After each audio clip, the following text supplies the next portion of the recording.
पहुंचे और नारद जी के हाथ में कमल का पुष्प था और कमल का पुष्प लेके नारद जी ने कंस के हाथ में दे दिया। कंस ने सोचा शायद नारद जी मेरे लिए फूल लाए, बड़ा खुश हो गया कि नारद जी ने फूल ला के दिया। तो कंस के मन में बड़ा प्रसन्नता हुई, लेकिन नारद जी तो एक कुछ और कार्य करने जा रहे थे अभी, और उन्होंने फूल पकड़ा के कंस से एक पहेली पूछी और कहा, कंस जरा बताओ इस फूल की आठवीं पंखुड़ी कौन सी?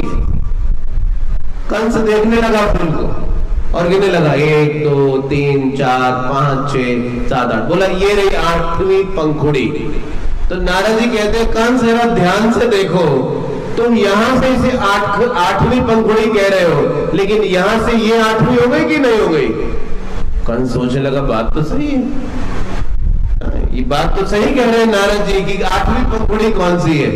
तो फिर नारद जी कहते हैं कि कंस ये भूल मत करो कि 8वां कौन सा है, अंतिम वाला 8वां या अंत से पहले वाला 8वां? इस बात को नहीं पता चलाया जा सकता कि 8वां कौन सा है। तो नारद जी ने जब ऐसी बात की तो कंस समझ गया कि नारद जी क्या बात कर रहे हैं, और कंस बार बार कमल के पुष्प को देख रहा था और बार बार आकाशवाणी को याद कर रहा था, 8वां गर्भ देवकी का तेरी हत्या का कारण बनेगा। पुष्प को देखता था और उसको आकाशवाणी याद आती थी, पुष्प को देखता था आकाशवाणी याद आती थी। और नारद के जाने के बाद कंस तो बहुत विचलित हो गया, वो 1 मिनट के लिए शांत नहीं बैठ पाया। और जैसे ही नारद मुनि मथुरा मंडल से बाहर निकले, बस वो इंतजार कर रहा था कि ये जाए मथुरा से बाहर। वो जैसे ही बाहर निकले, सैनिकों को भेज के जाके वसुदेव और देवकी को बंदी बना के पकड़ के ले आया, और बंदी बना के पकड़ के ले आया और डाल दिया बंदी गृह के अंदर। और एक के बाद एक करता करता 6 पुत्रों को मार डाला, और जो 7वां था वो बलराम जी आए। तो भगवान कृष्ण के आने से पहले बलराम जी प्रकट होते हैं, इसीलिए बलराम जयंती कृष्ण जन्माष्टमी से पहले आती है। और भगवान बलराम जो है वो सेवक भगवान है, तो एक सेव्य भगवान है और एक सेवक भगवान है। तो कृष्ण सेव्य भगवान है जिनकी सेवा की जाती है, और बलराम भी सेवक भगवान है जो अपने उदाहरण से कृष्ण की सेवा कैसे की जानी चाहिए ये हमको सिखाते हैं। तो अब 7वां गर्भ जो देवकी था वो बलराम जी आए, लेकिन बलराम जी को भगवान की शक्ति से रोहिणी के गर्भ में स्थानांतरित कर दिया गया, और ये बात प्रचलित हुई कि देवकी का मिसकैरेज हो गया है। और वो भी दोष जो था कंस को दे रहे थे मथुरावासी, इसी ने कुछ गड़बड़ की होगी तभी ऐसा हुआ है, क्योंकि किसी को पता नहीं था क्या हुआ पीछे से।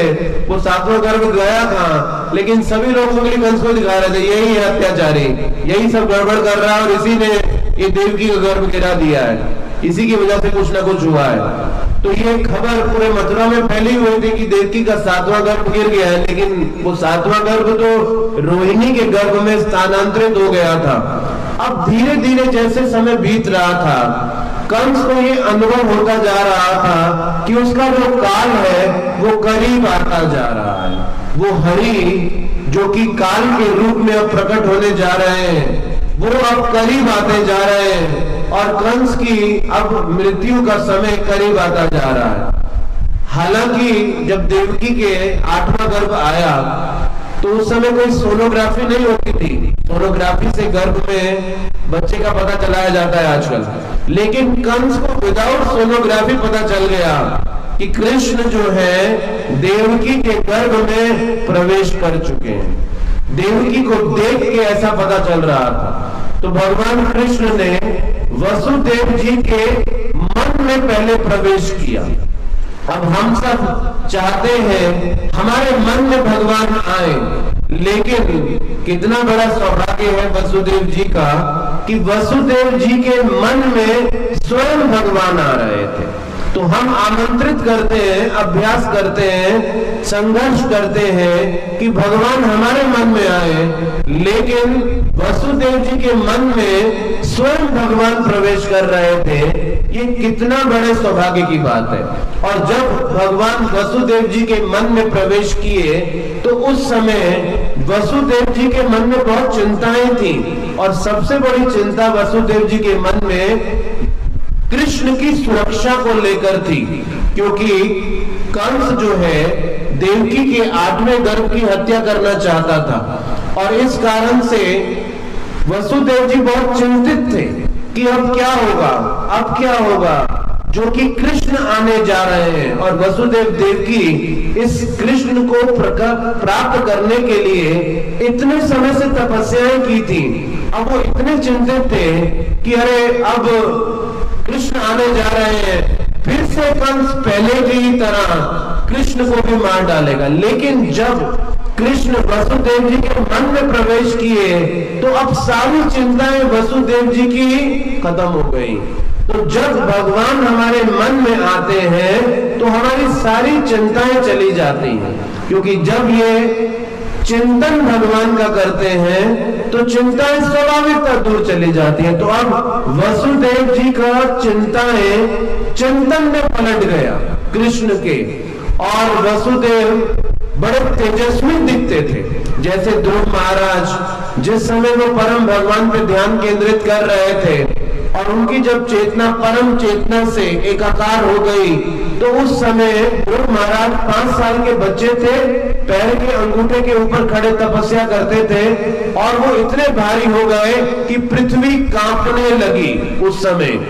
तो उसी प्रकार से वो परम भगवान जहां प्रवेश करेंगे वो अपनी सारी शक्तियों के साथ आते हैं। इसीलिए कृष्ण जब बाल रूप में भी थे तो भी वो परम भगवान थे। ऐसा नहीं कि जब वो बड़े हुए तो भगवान हुए। जब एक छोटा बच्चा मनुष्य का पैदा होता तो उसमें शक्ति नहीं होती, जब उसके शरीर का विकास होता तो उसमें शक्ति आती है। लेकिन कृष्ण जब बाल रूप में भी थे तो भी वो कितने असुरों का वध कर रहे थे और कैसे बड़े शक्तिशाली कार्यों को संपन्न करते जा रहे थे। तो वसुदेव जी बड़े तेजस्वी दिखने लगे, और वसुदेव जी के मन से अब कृष्ण देवकी के गर्भ में प्रवेश किए। तो कृष्ण का जो जन्म है वो एक सामान्य स्त्री पुरुष के संबंध से प्राप्त किए जाने वाले एक मनुष्य के जन्म के समान नहीं था। ये वसुदेव जी के मन से देवकी के गर्भ में भगवान कृष्ण प्रवेश किए, और जब देवकी के गर्भ में भगवान कृष्ण गए तो जैसे एक मटके को अग्नि के ऊपर रख दिया जाए तो अग्नि के प्रभाव से वो मटका एकदम लाल नजर आता है। उसी प्रकार से जब कृष्ण देवकी के गर्भ में प्रवेश किए तो देवकी वैसे ही आभायमान प्रतीत होती थी। देवकी उसी प्रकार से वैसे ही प्रतीत होती थी, और ये देख के कंस देख पा रहा था कि अब कृष्ण जो है वो देवकी के गर्भ में प्रवेश कर चुके हैं। तो आचार्य कहते हैं कि अब कंस ये जान रहे थे कि कृष्ण भगवान है और वो देवकी के गर्भ में आ चुके हैं, लेकिन फिर भी वो कृष्ण को मारना चाहते थे। और कंस के बारे में, चाहे कंस ने देवकी के संतानों की हत्या की, लेकिन आज इस कलयुग में तो लोग संतान के जन्म लेने से पहले ही उसको हत्या कर देते हैं। तो कंस ने कम से कम उसको जन्म लेने दिया, जन्म लेने से पूर्व नहीं मारा। लेकिन आज कलयुग के लोग तो एक दृष्टि से देखा जाए तो कंस से भी गिरे हुए हैं, क्योंकि वो जन्म लेने से पहले ही उनकी हत्या कर डालते हैं, उनको जन्म लेने का भी अवसर नहीं लेने देते हैं। तो कंस से भी बदतर स्थिति आज कलयुग के लोगों की। तो कंस क्या कर रहा था? स्वयं भगवान के वध की योजना बना के, जैसे एक बार एक गधा एक रेलवे ट्रैक के ऊपर खड़ा था, और रेलवे ट्रैक के ऊपर गधा खड़ा है और दूर से ट्रेन आ रही थी, और जब ट्रेन का वो सायरन बजने लगा तो आसपास जो लोग खड़े थे उन्होंने देखा, अरे ट्रेन आ रही है और गधा वही खड़ा है और हिल नहीं रहा है। तो लोग उसको पत्थर मारने लगे कि पत्थर मारेंगे तो गधा रेलवे ट्रैक से हट जाएगा। लेकिन जब पत्थर मारने लगे तो गधा जिस दिशा में ट्रेन आ रही थी उसी दिशा में भागना शुरू हो गया और जाके ट्रेन के इंजन से मिल गया, एकाकार कर लिया उसने।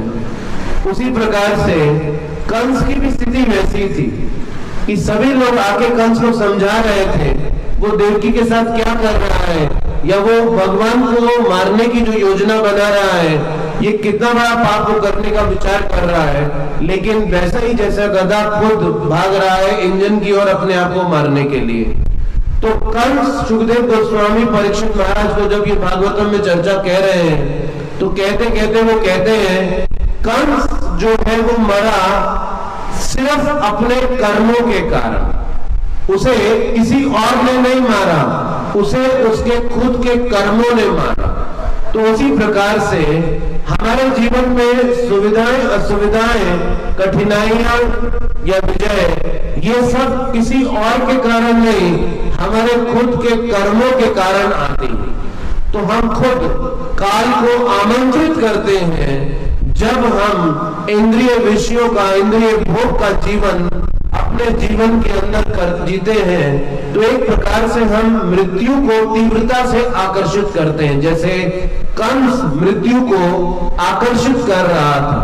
अब कृष्ण ने देवकी के गर्भ का आश्रय लिया था, तो जहां पर भी भगवान आते हैं वो स्थान मंदिर बन जाता है। उसी प्रकार से देवकी के गर्भ में कृष्ण आ गए थे, तो अब देवकी मंदिर बन गई थी। तो जहां पर भगवान का वास है वो स्थान मंदिर बन जाता है। और देवकी के गर्भ में कृष्ण के आने के कारण अब देवकी एक मंदिर में परिवर्तित हो गई थी। और कंस अब सोच रहे हैं कि देवकी के गर्भ में कृष्ण तो आ गए, लेकिन अब मैं क्या करूं। तो आचार्य कहते हैं कि यहाँ पर कंस ने सबसे बड़ी गलती की, और उसकी गलती क्या थी? देवकी को सजा देने की गलती। तो वसुदेव जी ने कंस को प्रचार कितना किया, देवकी को जब वो मारने जा रहे थे कितना प्रचार किया, लेकिन एक भी शब्द काम नहीं किया। तो अब कंस वही कार्य कृष्ण के साथ करने जा रहे हैं। तो अब जब कंस कृष्ण को मारने की ऐसी योजना करने जा रहे हैं और सभी लोग पूरे मथुरा मंडल में कंस से पूरी तरह से भयभीत थे, जो भी कंस कहता था वो सभी लोग स्वीकार करते थे, क्योंकि कंस का भय था इस कारण से। जैसे प्रभुपाद जी कहते थे गांव में एक काजी रहता था, और ये जब काजी का कुत्ता एक दिन मर गया तो पूरा गांव आया काजी के कुत्ते को दफनाने के लिए, लेकिन जब काजी मरा तो कोई भी नहीं आया। तो उसी प्रकार से कंस से सभी लोग डरते थे, इसी कारण से जो कंस कहता था वो मानते थे। जैसे रावण से सभी लोग डरते थे, लेकिन रावण के जाने के बाद रावण की स्वयं की पत्नियां रावण को कोस रही थी और कह रही थी कि ये निश्चित रूप से रावण नर्क की ओर गया। हम लोग चाहे कोई कैसा बुरा से बुरा व्यक्ति भी क्यों ना हो, उसका क्रिया का कार्ड भी पाएंगे तो लिखेंगे स्वर्गवासी लिखा जाता है, चाहे उसने जीवन भर कोई स्वर्ग जाने का काम किया ना हो तब भी। लेकिन अभी बताओ रावण की खुद की पत्नी क्या बोल रही है कि इसकी आत्मा निश्चित रूप से नर्क गई है। तो वास्तव में जब हम नहीं रहेंगे और लोग हमारे बारे में क्या बात करेंगे, ये हमारे चरित्र के बारे में बताएगा। हमारे सामने हमारी लोग प्रशंसा जरूर भले ही कर सकते हैं हमसे कुछ लाभ पाने के लिए, लेकिन जब हमारे नहीं रहने पे हमारे बारे में क्या बात की जाएगी, ये हमारे चरित्र का सबसे बड़ी बात दिखाएगा। तो सुखदेव गोस्वामी कहते हैं आसीना संविषम तिष्ठान भुंजान पर्यटन नहीं चिंतयानो ऋषिकेशम अपश्यत तन्मयम जगत। तो कंस के साथ बड़ी अद्भुत परिस्थिति हो रही थी। तो कंस क्या कर रहे थे, वो जहां पर भी देखते थे उनको कृष्ण दिखाई देते थे। कृष्ण भक्ति का ये उद्देश्य है। कि जहां भी हम देखें हमें कृष्ण दिखाई दे। चैतन्य महाप्रभु पर्वत को देखते थे तो पर्वत उनको गोवर्धन दिखाई देता था, समुद्र को देखते थे तो समुद्र उनको यमुना नदी दिखाई देता था। जहां पर भी वो देखते थे, जगन्नाथ को देखते थे तो उनको श्याम सुंदर कृष्ण दिखाई देते थे। यह है कृष्ण भावनामृत की सिद्धि कि जहां भी हम देखें हमें कृष्ण दिखाई दे। और कंस को यह प्राप्त हो गई।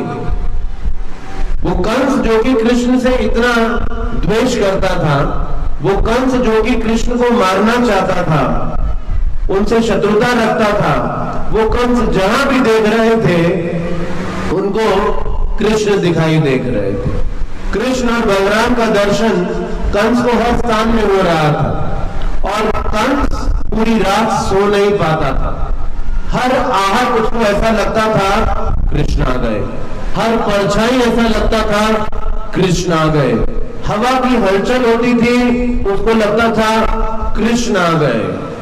और एक दिन कंस का सेवक एक पात्र लेकर आया और उसमें उसके पीने के लिए कुछ था पेय, और वो जो पात्र उसको दिया तो कंस ने जब पात्र लिया और देखा उस जल में भी कंस को कृष्ण दिखाई देने लगे और वो पात्र कंस के हाथ से छूट गया था। वो कंस को कृष्ण को देख के उस पात्र में वो हाथ से छोड़ दिया, ऐसा गिर गया उसके हाथ से। तो जहां पर भी कंस देख रहा था उसे सब जगह सर्वत्र कृष्ण दिखाई दे रहे थे। इसीलिए नारद जी कहते हैं कि शिशुपाल और कंस का एक बहुत बड़ा सौभाग्य है। और वो शिशुपाल और कंस का एक बहुत बड़ा सौभाग्य क्या है कि नारद जी कहते हैं कि शिशुपाल और कंस मुझसे भी ज्यादा अधिक श्रेष्ठ है। ये नारद जी का कहना था। क्यों शिशुपाल और कंस? अभी कौन कहेगा अपनी तुलना, कोई कौन करना चाहेगा दुर्योधन या ऐसे लोगों से? क्यों नारद जी ऐसा कह रहे हैं कि शिशुपाल और जो कंस है वो मुझसे भी ज्यादा श्रेष्ठ है? क्योंकि नारद जी कहते हैं कि जितना याद कृष्ण को कंस ने नहीं किया उतना तो मैं भी नहीं कर पाता।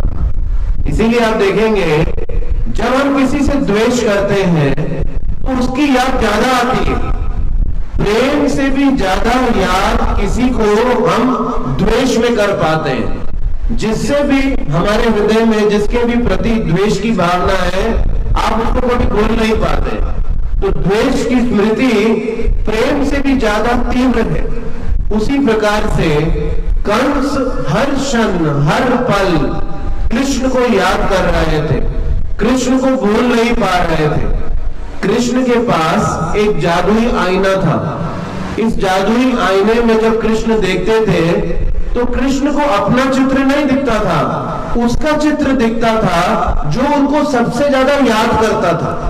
और कृष्ण जब भी उस आईने को देखते थे तो उनको शकुनी का चेहरा दिखाई देता था। तो शकुनी हर पल कृष्ण को याद रखते थे कि ये कृष्ण की वजह से जो मेरा दुर्योधन है ये राजा नहीं बन पा रहा है। तो उसी प्रकार से जहां अभी देखेंगे तो हर क्षण कृष्ण को याद रखना, कृष्ण को ना भूलना, यही तो कृष्ण कह रहे हैं भक्ति की प्रकाष्ठा है। मन मना, अपने मन को मुझ में लगाओ। तो अगर इस परिभाषा से आप देखेंगे तो कंस तो शुद्ध भक्त हो गए कि नहीं हो गए? भगवान कह रहे हैं मन मना, अपना मन मुझे लगाओ। तो कंस ने तो अपना मन कृष्ण को दे दिया, वो हर जगह कृष्ण को देख रहे हैं। तो एक दृष्टि से कंस को क्या बोलेंगे आप? शुद्ध भक्त मानना चाहिए कि नहीं मानना चाहिए? मानेंगे कि नहीं? हर क्षण याद कर रहे हैं वो तो कृष्ण को, लेकिन एक बस गड़बड़ है। रूप गोस्वामी कहते हैं कि अन्य अभिलाषिता शून्यम ज्ञान कर्मादि अनावृतम अनुकूलेन कृष्ण अनुशीलनम भक्तिर उत्तमा। वो कहते हैं उत्तम भक्ति क्या है? जो अनुशीलन के आधार पे हो। अनुशील का मतलब है कि जिसकी भक्ति की जा रही है वो उसके अनुकूल और उसके द्वारा दिखाए गए रास्ते पे होनी चाहिए। और आचार्य कहते हैं हम सब लोग अनुशील करते हैं। अनुशील मतलब जो रास्ता दिखाया जा रहा है उसमें चलते हैं। तो दो प्रकार का अनुशील है, एक है चेष्टा अनुशील होना और दूसरा है भाव अनुशील होना। चेष्टा अनुशील का मतलब है कि जब हम भगवान की सेवा करते हैं, भगवान का नाम जप करते हैं, शास्त्राध्ययन करते हैं, तो ये चेष्टा है, ये चेष्टा अनुशील है। लेकिन हो सकता है हम नाम जप करें लेकिन मन में याद करें कुछ और, भगवान को छोड़ के किसी अन्य विषय को याद करें। तो चेष्टा तो अनुशील है लेकिन भाव अनुशील नहीं है, इसीलिए भक्ति सिद्ध नहीं होती। आप सिर्फ अगर चेष्टा अनुशील करें, भाव अनुशील नहीं करेंगे तो सिद्धि नहीं मिलती। सिद्धि चेष्टा के साथ साथ भाव के अनुशीलन में भी है।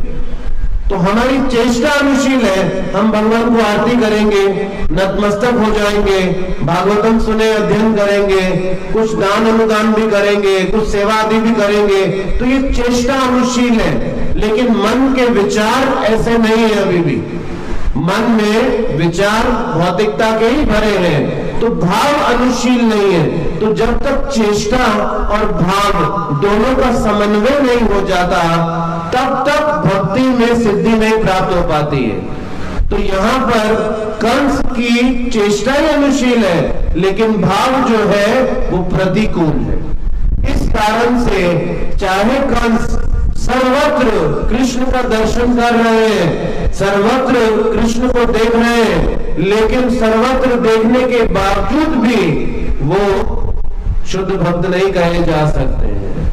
तो कंस ने सुना था सतयुग में कृष्ण खंबे से प्रकट हो गए थे नरसिंह देव के रूप में प्रहलाद महाराज को बचाने के लिए। तो जितने भी कंस के महल में खंबे थे, कंस जाके करीब से देखता था, गौर से देखता था और कभी कभी हाथ दबा के देखता था कहीं इसमें भी तो कृष्ण नहीं आ गए और छुपकर तो नहीं बैठे हैं, कहीं प्रकट हो जाए। इतना डर था कंस को, इतना डर लगता था। जैसे जब शिवाजी महाराज औरंगजेब के द्वारा बंदी बनाए गए और शिवाजी महाराज बड़ी चतुराई से औरंगजेब की जेल से भाग गए, तो औरंगजेब जब नमाज भी पढ़ता था तो 4-5 सैनिक पीछे मुंह करके खड़े करवाता था कि कहीं शिवाजी महाराज पीछे से आके ना मार दे। वैसा ही डर कंस को रहता था, हर खंभे को जाके चेक करा करता था, ऐसा कहीं इसमें कृष्ण आकर तो नहीं बैठ गए वैसा ही। तो इस प्रकार से कंस का भय दिन रात बढ़ता जा रहा था और इस समय सब देवलोकों से जो देवता आदि थे वो सब आ चुके थे। और सुखदेव गोस्वामी कहते हैं भगवान कृष्ण जो है, जो कि जिनका जो श्यामल वर्ण है, मॉनसून के जो घने बादल हैं, उनके जैसा उनका देह की कांति है, श्यामल वर्ण के हैं वो। और वो कहते हैं सुखदेव गोस्वामी ब्रह्मा जी एक किसान की तरह है और शिव जी एक मोर की तरह है। तो जब श्यामल वर्ण के मेघ आते हैं आकाश में तो किसान खुश हो जाता है। क्यों किसान खुश होता है? अब वर्षा होगी और उसकी खेत को जल पहुंचेगा। तो ब्रह्मा जी बड़े प्रसन्न थे कि जब उन्होंने देवकी के गर्भ में श्यामल वर्ण के श्याम सुंदर कृष्ण को प्रवेश करते हुए पाया और शिव जी नृत्य कर रहे थे शिवलोक में। तो जब श्याम वर्ण के मेघ आते हैं तो मोर नाचने लग जाते हैं। तो मोरों को प्रसन्नता होती है कि अभी घनी वर्षा होने जा रही है। तो उसी प्रकार से सुखदेव गोस्वामी कहते हैं कृष्ण के आने से महादेव भी बड़े प्रसन्न थे, ब्रह्मा जी भी बड़े प्रसन्न थे कि स्वयं साक्षात उनके आराध्य देव परम भगवान कृष्ण अब प्रकट होने जा रहे हैं। और ये परम भगवान कृष्ण रोहिणी नक्षत्र में प्रकट होने जा रहे थे।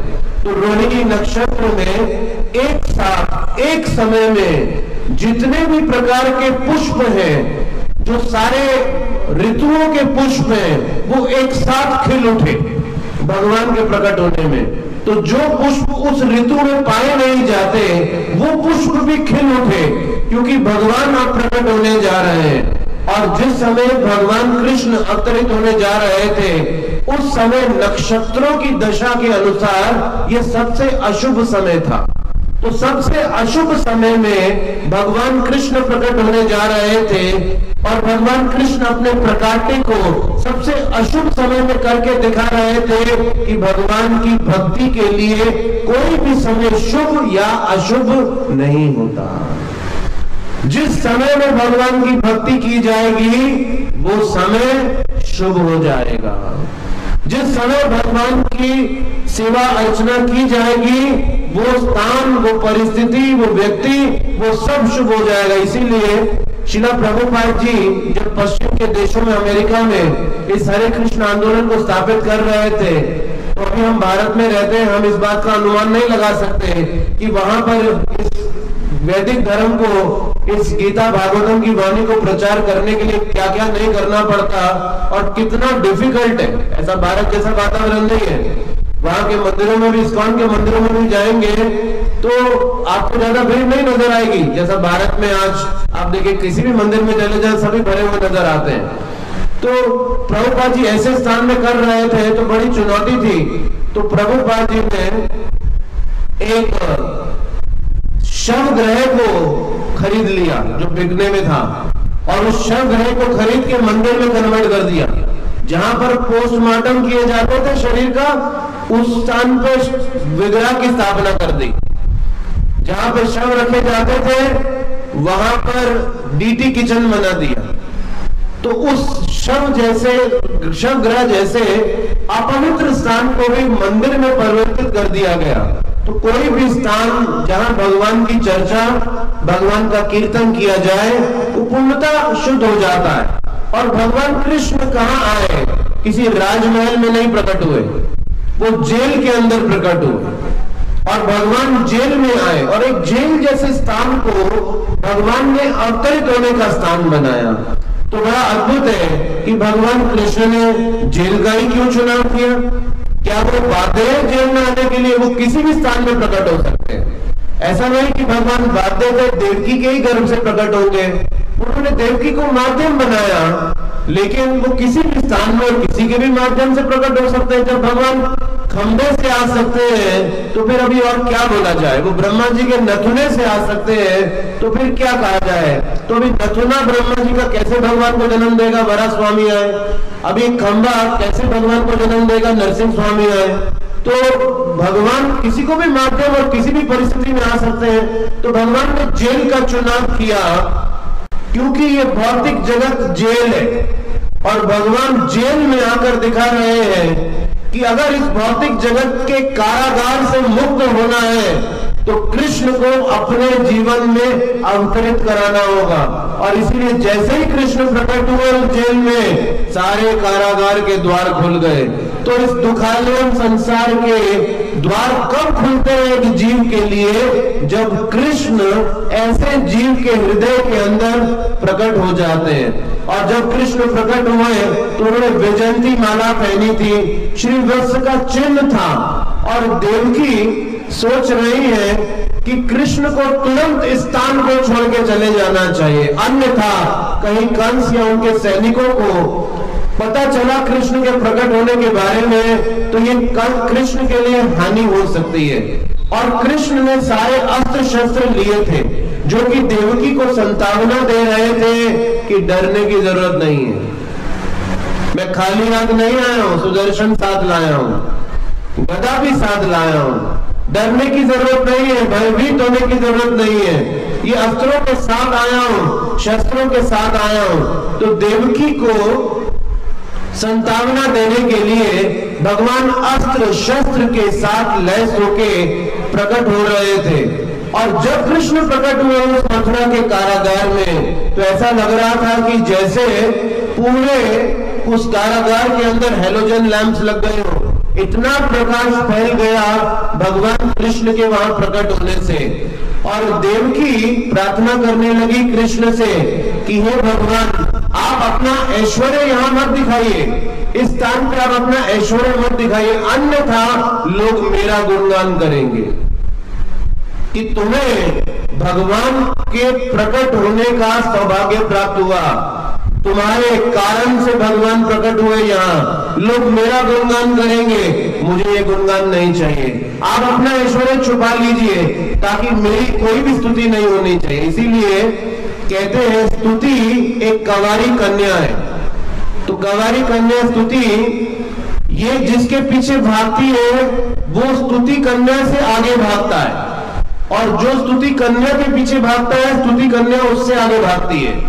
तो जो यश पाने के पीछे भागते हैं यश उनसे आगे भागता है, और जो यश को पाना नहीं चाहते, जैसे भगवान के भक्त भगवान के लिए बड़ा बड़ा भी करना चाहेंगे लेकिन अपना यश नहीं करना चाहते, उस हर कार्य से भगवान के गुणगान को बढ़ाना चाहते हैं। तो देवकी ने तुरंत प्रार्थना करनी शुरू की भगवान से कि आप इस समय अपने ऐश्वर्य को छुपा लीजिए, क्योंकि मैं गुणगान का पात्र नहीं बनना चाहती। लोग कैसे कहेंगे कि देवकी के गर्भ में वो सब ब्रह्मांडों के स्रोत, वो अहम सर्वस्य प्रभवो, जिनसे सब पूरी सृष्टि प्रकट हुई है, वो देवकी के गर्भ में कैसे समा गए। ये भी बड़ा अद्भुत है, भगवान की अचिंत्य शक्ति है कि वो जिनसे सब कुछ प्रकट होता है वो देवकी के गर्भ के अंदर प्रकट हो गए और अपनी सारी शक्तियों से देवकी के गर्भ के अंदर उन्होंने उसे अपना वास बना लिया। जैसे आचार्य कहते हैं ये जो हमारा स्थूल शरीर है ये 5 तत्वों का बना है, पृथ्वी, अग्नि, जल, वायु, आकाश, ये स्थूल है। इस स्थूल शरीर के अंदर एक सूक्ष्म शरीर है जो मन, बुद्धि और अहंकार का बना है, ये सूक्ष्म है। अब कभी आप इस सूक्ष्म शरीर में मन में कभी आप समुद्र के बारे में सोचते हैं तो समुद्र मन में आ जाता है कि नहीं? कभी आप हिमालय के बारे में सोचते हैं तो हिमालय मन में आ जाता है कि नहीं? उसी प्रकार से वो परम भगवान जिनसे सब कुछ उद्भूत होता है वो देवकी के गर्भ में क्यों नहीं आ सकते? और जिसके मन में वो परम भगवान आए उसके हृदय में, उसके जीवन में वो सारे परम भगवान की शक्तियों का भी वास उसी प्रकार से हो जाता है। और इस प्रकार से वसुदेव जी तुरंत भगवान कृष्ण को लेके गोकुल की ओर चल पड़े। अब जो सारे बंधन थे वसुदेव जी के वो सारे बंधन खुलते जा रहे थे। तो जब हम कृष्ण को अपने जीवन में उठाते हैं तो हमारे इन 3 गुणों के बंधन खुल जाते हैं। जब कृष्ण को हम अपने जीवन में उठाते हैं तो वसुदेव जी ने अपनी चिंता नहीं की कि कंस मुझे मार डालेगा, क्या करेगा कंस मेरे साथ। उन्हें अपने बारे में कोई डर नहीं था, उन्हें सारी चिंता कृष्ण की सुरक्षा की थी। तो जो भी कृष्ण की सेवा की चिंता करता है, जो भी कृष्ण के लिए परिश्रम का भार अपने सर पर उठाता है, कृष्ण उसके सारे बंधनों को खोल देते हैं, उसकी सारी रुकावटों को तोड़ देते हैं। और वसुदेव जी सारे बंधनों को तोड़ के, अब सारी बाधाओं को तोड़ के उनसे परे जाते हुए गोकुल में कृष्ण को सुरक्षित स्थान देने जा रहे थे। और कृष्ण गोकुल पहुंचते हैं, और जब कृष्ण गोकुल पहुंचते हैं तो अब कृष्ण की लीलाओं का एक नया अध्याय आरंभ होता है।